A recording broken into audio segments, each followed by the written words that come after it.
What's up, guys? Today we're back in Arden. We're gonna show you blacksmithing, and we're gonna talk about setup, and we're also gonna talk about making things. This is one of my alts here. She is chopping some wood for the what you call it. That's probably enough for the kilns setup. It's best to have everything you're going to use for the blacksmithing operation right next to each other. I've seen people that would have, these things all spaced all over the base, way away from each other. I mean, it's your game, homie. It's your base. If you want to walk from one end of the base to get your firewood, to bring it to your kiln and make charcoal, and then walk that to the other end of your base to put it in your furnace, and then walk that to the other end of your base to put it in your forge, then you do you. Okay, but over here, I don't do that. I have everything I'm going to use for one operation right next to each other. The logs come out of the log warehouse, set them down out of the way where there's a path, and chop them. And then they go in the kiln. And then they go in the charcoal cart that never ever comes down from there. And then I got two other charcoal carts. Also got a chest for repairs and a cart for repairs, because these kilns and these furnaces constantly need repairing. Alright. So then the flow goes from the furnace, and you will put the bars, the lumps, whatever else in the containers, and then pull whatever you need out of them to the forge. And doing all this work makes you tired, so that's why these chairs are here. And then we got more storage here in these other carts. So that's just what we have on the organization and the storage here. So like I said, you take the billets, logs, whatever. I have to get a stack that I can carry.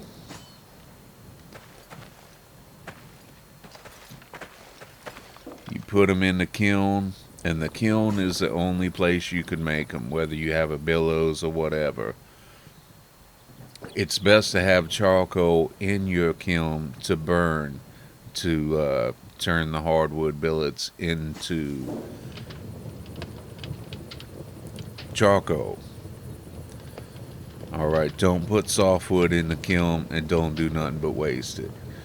You do not push the bellows, you just turn that on and let it burn, and soon enough you'll see a little bar just like that.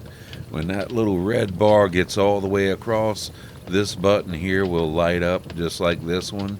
You'll be able to push it and extract the charcoal.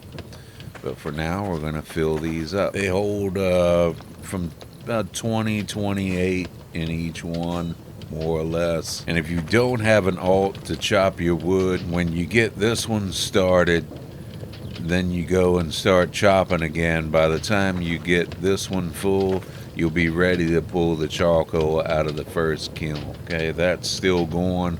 While this is heating up, you can go ahead and stock your furnaces. You see, I like to back the iron cart up right to where I need it, which is over here,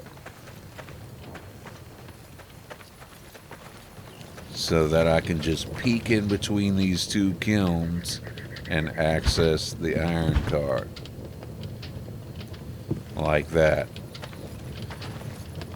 And then in these furnaces, you're going to put from about 75, 80 to about 100 iron in each one ish.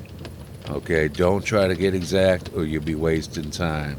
And that's going to give you enough space left to put in some charcoal. So you see, that's what I got here, here, and on down the line. Now, if your iron or your charcoal comes in too big of a stacks, The charcoal loves to come in big stacks later. So you just have to break it down. You just have to hold shift, left click and hold it, and then let go. And then just move this and then break the stack down. I like to break it into stacks of about 10. So when I have a big stack like this, I'll break it to like 50-ish. Snap it over to my inventory by holding control and tapping the left mouse button on it. And then I'll just start breaking it in half in my inventory. That way, every time I break it, I'm breaking 2 things, not just 1. See, that's a lot faster than just breaking off a 10 piece every time. See, if you only break off a 10 piece, then you got to do that 5 times instead of just doing it less times. See, that's good to go. That's good to go. It's not exactly 10, but it's more or less. It's ish. This ain't a science project. Okay, we're just trying to save a little time.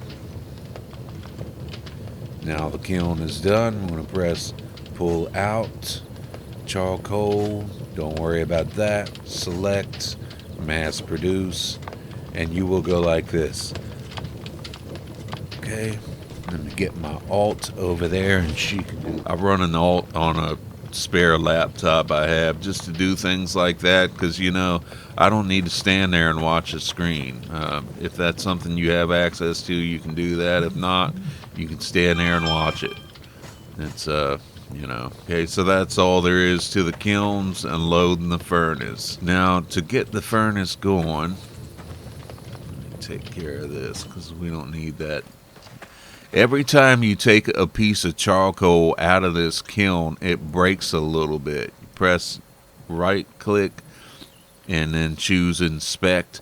When this gets half of its total durability, it will no longer work.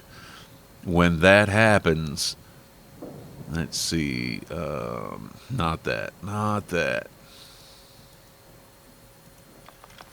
When that happens, it will stop working. And then that means everything in here, even though it's all the way heated up, will have to be heated up again. So let's get a repair kit out and show you what that looks like, because it's really annoying. Repair.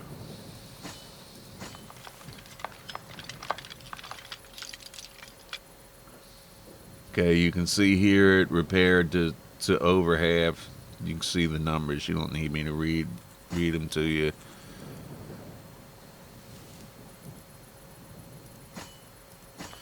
And for me, the repair kit repairs about 1,500 every time, so I'm gonna repair it until it's about within 1,500-ish of the max number. See, I try to keep an eye on it and not let it get to halfway down, because if that happens, then you just have to, put the fire out even though it's not really lit, and then light the fire again and wait for the billets to heat up again. And it's the same thing with the iron. So you really want to, every time you're done burning or kilning or furnacing or whatever, you want to inspect the kiln, inspect the furnaces, and make sure that they're within 1,500-ish of their total. I see that the last person that was using these did not do that, and so now I'm over here suffering for it. Which is what happens when you let other people use your stuff. They don't care about it because they're not the ones who have to take care of it. Now we're going to go ahead and inspect all these. Yeah. So we're going to have to go through here and inspect all these furnaces and repair them. Okay, so once you're done, once you're ready to run your furnaces to smelt your iron down, of course you're going to need crucible and tongs once you're actually ready to smelt it. So make sure that you've got those. You can use the crude ones, but you're not going to make high Q items with those. So keep that in mind. I'm just going to check the state of repair on them beforehand. You know, make sure all your ducts is in a row. Light the fire, hit the bellows until the temperature gets to 1500. Bam, bam, bam. And soon enough, you'll see a bar on this iron, just like we did on the billets in the kiln. There it goes. You see, it's not a fast thing, so that's why you really want to make sure that, you know, your stuff is in a state of repair before you start the furnace. And then you just go around all your furnaces and do the same thing. And I have several because, you know, it takes a while. You don't want to just stand there doing nothing. There's only so much stuff you can scroll on Instagram while you're waiting for your iron to smelt. And you see, I've got some charcoal in my inventory because you're going to end up needing more.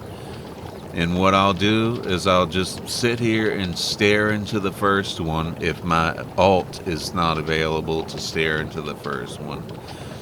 And then I know that when this temperature drops below 1500, I'll need to hit the bellows, and then it won't be long before the rest of them need it. How do I know that? Because this is the first one I started. So I know the rest will soon, whatever happens in this one will soon happen in the other ones. So if this one runs low on charcoal, the rest of them is just a domino. This one is just a predictor for, you know, what's happening elsewhere, a precursor, whatever. So instead of running around like, you know, like a pinball in a pinball machine, you can just watch the first one, and that's going to tell you what's going to happen. Now I'm going to scroll some Instagram while I wait for this heat to fall. Okay, the heat has fallen and the metal will progress no more until we raise it back up to 1500. It takes one push of the bellows to do that.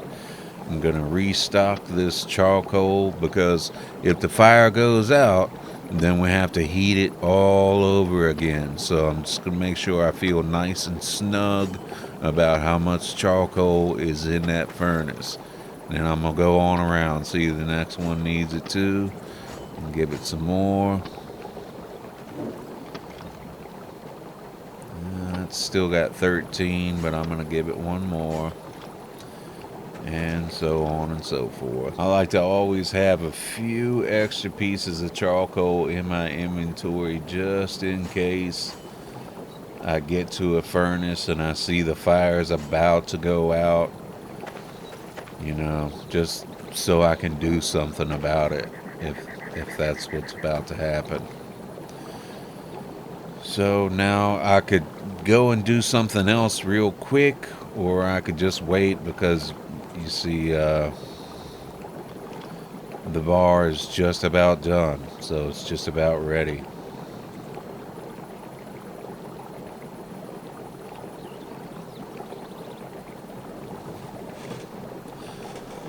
Heat dropped again, so normally that doesn't happen. Normally the heat only drops one time before it's ready to pump.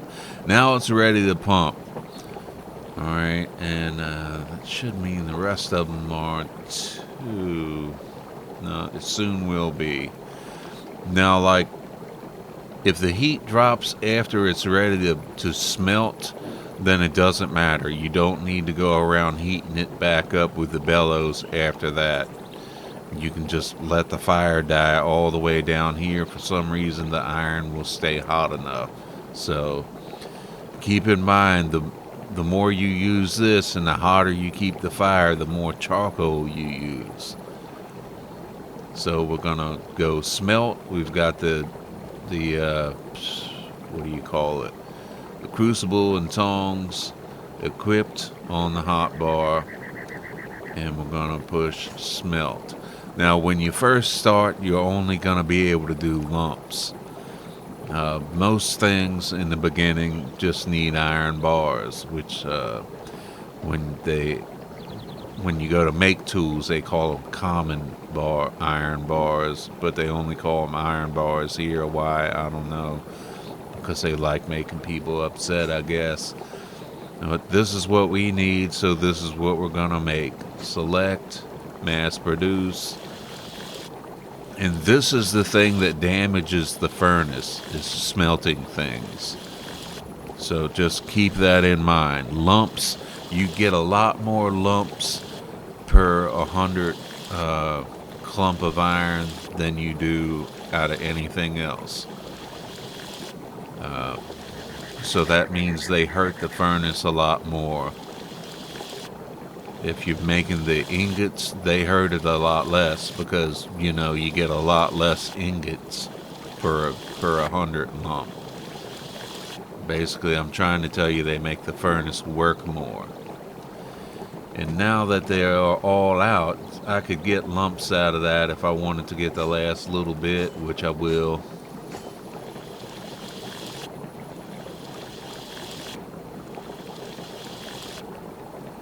Now it's all out.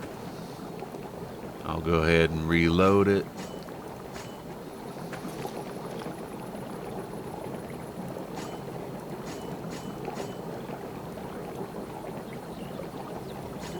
A good bit of charcoal. Now I have to heat it up again because this is new iron in there. And I'll move on to the next one. See, the heat is dropped, but this is ready to pump out. And put some charcoal in there just so I feel good about it. And smelt whatever I want is the same thing as before. This time I'm going to smelt some iron ingots, mass produce. You'll see a lot less come out, even though it's basically the same amount of iron in there. See, only 4 of them. Then I can get a lump out of that.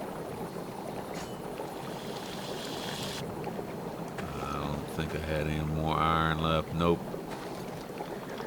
So go ahead and shut it off. And that's it. Let me go ahead around and smelt all my iron, and I'll meet you over at the forge. Okay, I'm just going to put these lumps away. I'm not going to be using those.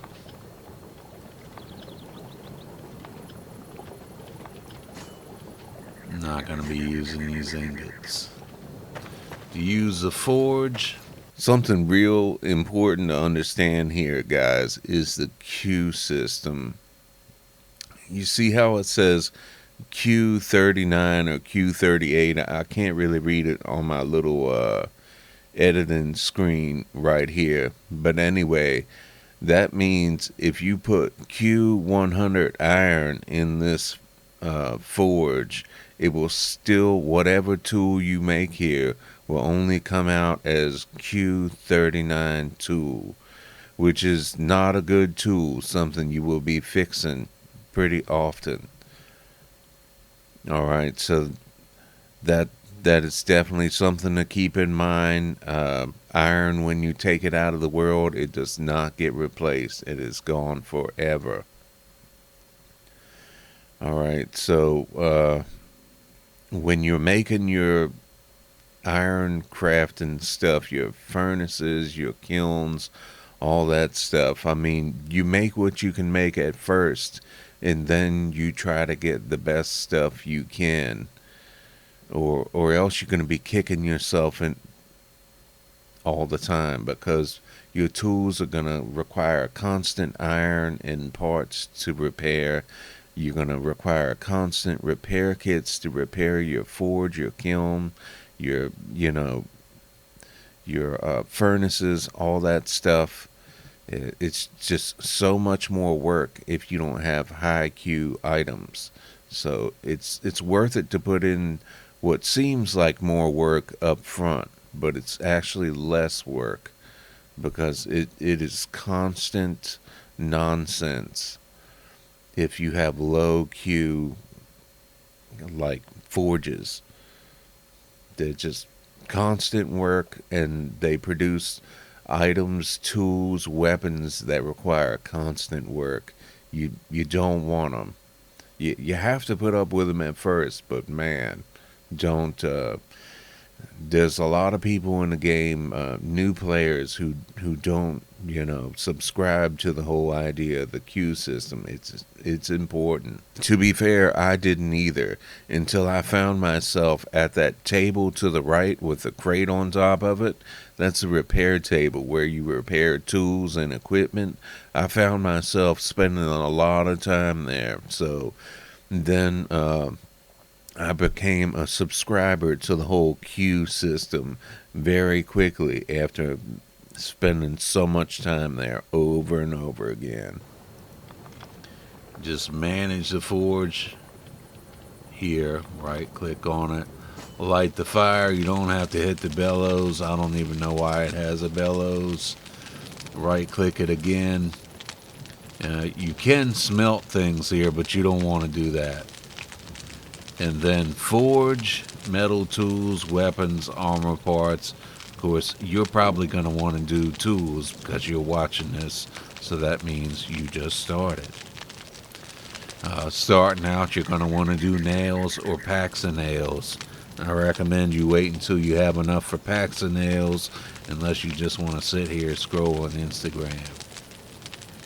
Alright, so you just click on whatever you want to make, and then it'll tell you what you need. Like this takes lumps, this takes a branch, and then common ingots, which is just iron ingots anywhere else. Let's see. Metal bands takes common bars, which is this, and you see there it just says iron bar. Now, why they do that, I don't know. But anyway, you get the idea. And over here it tells you what level forging you need to be to make the thing. So that's somewhat helpful. But what we need to make is these metal components. So we're just going to click on those, craft, and we'll make, blacksmith hammer, yeah. The Q or quality of what you're making depends on a lot of things.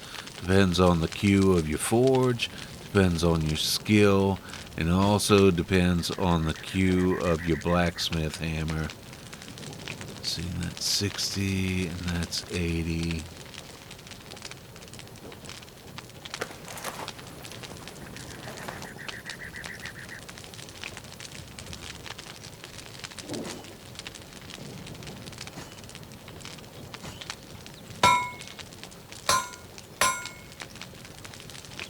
That made 2 of them, which I guess I need a pack. So I need 20. I need enough for a horse wagon. Alright, and that's all it is to it. It seems like a lot when you look at all this stuff right here, but it's really not. I mean, smithing ain't the job for you if you don't like to, like, if you just want to, not really do much, but, there's not really a lot to it, I don't think. Alright, smash that like button, homie, because we all know there ain't nothing out there on Arden unless it's like 10 million years old or I made it.